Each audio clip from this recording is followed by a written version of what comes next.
this is Liana with Wet Noses Pet Sitting, and thank you for joining us. Today we are going to be talking about how to safely give peanut butter to your pets, mainly to your dogs, because cats don't always seem to be a fan of peanut butter. So here we go.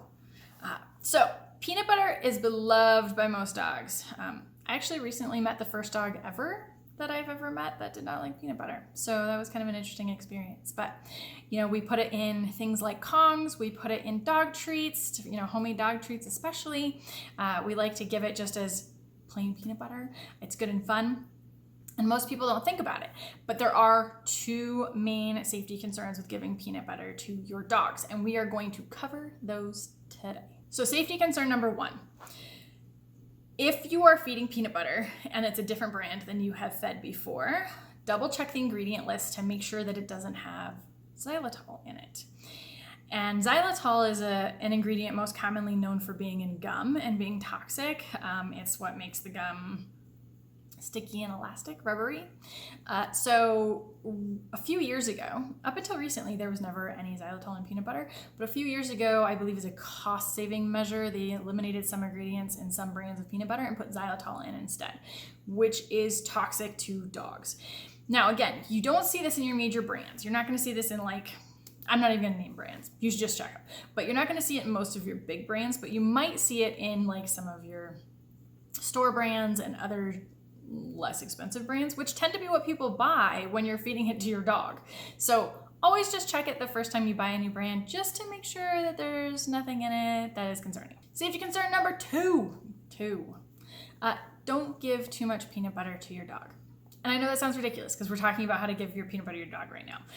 But peanut butter in large quantities, or in any quantities really, is extremely fattening, and it can cause fatty liver disease in dogs if given too much. So you don't want to give them too much. So instead, don't do something like take a Kong and fill it with peanut butter and give your dog that every day, because that is too much fat for your dog.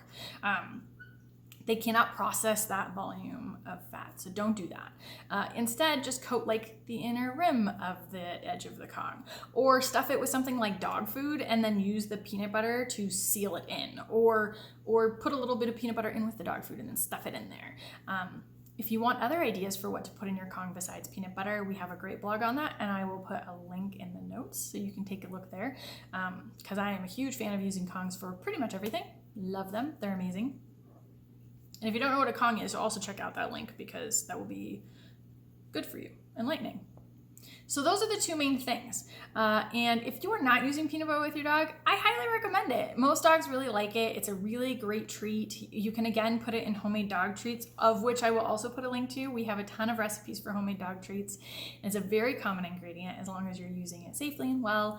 And it's a nice way to keep your dogs distracted, especially during the winter months when we're all stuck inside without a lot to do, especially our dogs when it gets really cold. So definitely use peanut butter. We just want you to be safe and careful about it and have a wonderful time. So thanks so much for joining us. Definitely subscribe, follow us wherever you are watching this. Check out any links about anything that you were interested in the notes. And we will be here again next week. Say hello to your pets for us.